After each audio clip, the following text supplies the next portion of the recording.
Shalom Ibu Bapak, Saudara-saudariku yang dikasihi Tuhan Yesus Kristus.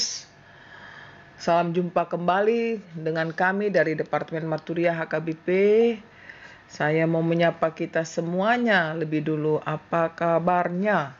Saya berharap kabar kita tetap sehat, semangat, dan bersukacita di dalam melakukan tugas-tugas kita sepanjang hari ini. Baiklah Ibu Bapak sekalian, saya mengundang kita semua untuk saat teduh di tempat kita masing-masing sebelum kita mendengarkan firman Tuhan. Saat teduh dimulai.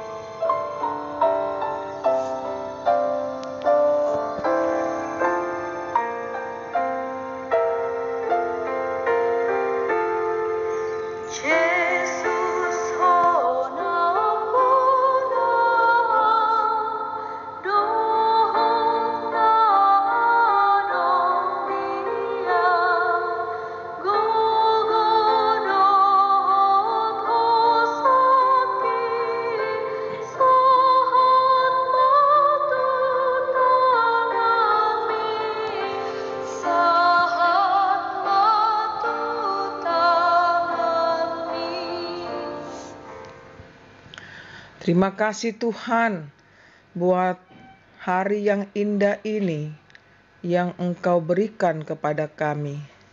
Ajar kami mempergunakan waktu-waktu kami dengan sungguh-sungguh melakukan aktivitas kami. Namun sebelum kami melakukannya ya Tuhan, kami mau dengar-dengaran akan firman-Mu, karena kami yakini firman-Mu adalah kekuatan baru bagi kami. Oleh karena itu berbicaralah, karena kami sudah siap untuk mendengarkannya. Amin. Ibu Bapak, Saudara-saudariku yang dikasihi Tuhan Yesus Kristus, sebagai nats renungan kita pada hari ini, Jumat 18 September 2020 dari 1 Yohanes 3 ayat 17. Demikian dikatakannya. Barang siapa mempunyai harta duniawi dan melihat saudaranya menderita kekurangan, tetapi menutup pintu hatinya terhadap saudaranya itu, bagaimanakah kasih Allah dapat tetap di dalam dirinya? Barang siapa mempunyai harta duniawi dan melihat saudaranya menderita kekurangan, tetapi menutup pintu hatinya terhadap saudaranya itu, bagaimanakah kasih Allah dapat tetap di dalam dirinya? Judul renungan ini adalah Kasihilah sesamamu. Ibu Bapak, Saudara-saudariku yang dikasihi Tuhan Yesus Kristus, inti dari ajaran Kristen adalah kasih. Setiap orang yang mengaku percaya pada Kristus, maka haruslah ia mempraktekkan kasih itu. Kasih itu merupakan gaya hidupnya, di mana dikatakan oleh Yesus, kasihilah Tuhan Allahmu dengan segenap hatimu dan dengan segenap jiwamu dan dengan segenap akal budimu. Itulah hukum yang terutama. Dan hukum yang kedua yang sama dengan itu ialah, kasihilah sesamamu manusia seperti dirimu sendiri.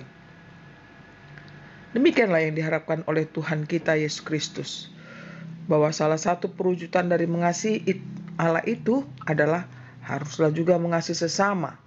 Tidak cukup hanya dengan mengatakan mengasihi, melainkan harus ada wujud, yaitu perbuatan atau tindakan yang nyata terhadap sesama kita. Ibu Bapak, Saudara-saudariku yang dikasihi Tuhan Yesus Kristus, firman Tuhan ini mengingatkan melalui Yohanes supaya kita bertindak kasih kepada sesama. Dikatakan harus bersedia membuka hati yang selebar-lebarnya, yang sedalam-dalamnya, untuk menolong saudara-saudara kita yang menderita dan yang membutuhkan pertolongan kita.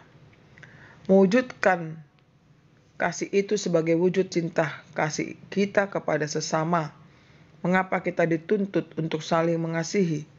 Jawabnya adalah, kita mengasihi sebab Tuhan Allah telah terlebih dahulu mengasihi kita. Kita lihat 1 Yohanes 4 ayat 19. Yakni melalui pengorbanan anaknya Tuhan Yesus Kristus di kayu salib, kita dituntut untuk mengasihi dalam perbuatan dan bukan hanya perkataan atau manis di bibir saja. Hendaklah kita membuka hati untuk menolong saudara-saudara kita yang berkekurangan, sebagaimana dikatakan dalam Galatia 6 ayat 2. Bertolong-tolonglah menanggung bebanmu. Demikianlah kamu memenuhi hukum Kristus. Marilah kita saling mengasihi dengan wujud tindakan kasih yang nyata, rela berkorban dan sepenanggungan dengan mereka yang membutuhkan uluran tangan kita, sehingga kasih Allah tetap diam dan hidup di dalam diri kita. Marilah kita menghidupi segala perintahnya, sehingga kita dapat menjadi berkat bagi sesama kita. Tuhan memberkati kita. Amin.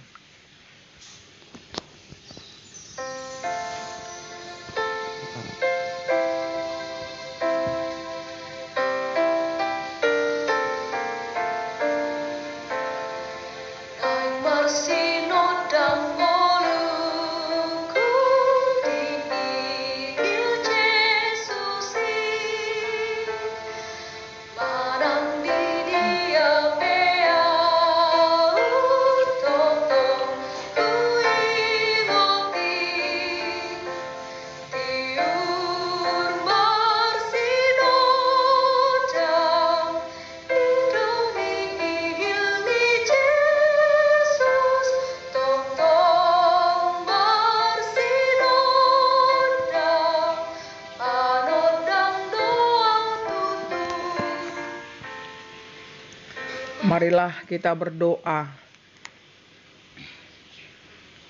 Terima kasih Tuhan buat sapaan firman-Mu pada saat ini. Engkau mengingatkan kami semuanya untuk berbagi kasih terhadap sesama kami yang telah menderita akibat kekurangan dalam kehidupannya. Tuhan, bukalah hati kami dan mengingat semua pengorbanan-Mu kepada kami, sehingga kami termotivasi untuk peduli terhadap sesama kami. Turunkanlah berkat-berkat-Mu kepada kami Tuhan, dan berilah kami iman untuk meyakini bahwa Engkau adalah sumber kehidupan kami. Dan ajar kami Tuhan untuk mau berbagi kasih kepada sesama kami, sehingga kami semua saling tolong-menolong, saling menyayangi. Tuhan, kami serahkan hidup kami padamu hari ini dan jemaat-Mu dimanapun mereka berada. Demikian juga Tuhan, para pimpinan gereja-Mu, baik yang ada di Indonesia maupun di luar negeri. Berikanlah hikmat, kuasa-Mu, kasih-Mu Tuhan, agar tetap mereka menjadi gembala di tengah-tengah jemaat itu yang dapat membawa kami kepada Engkau.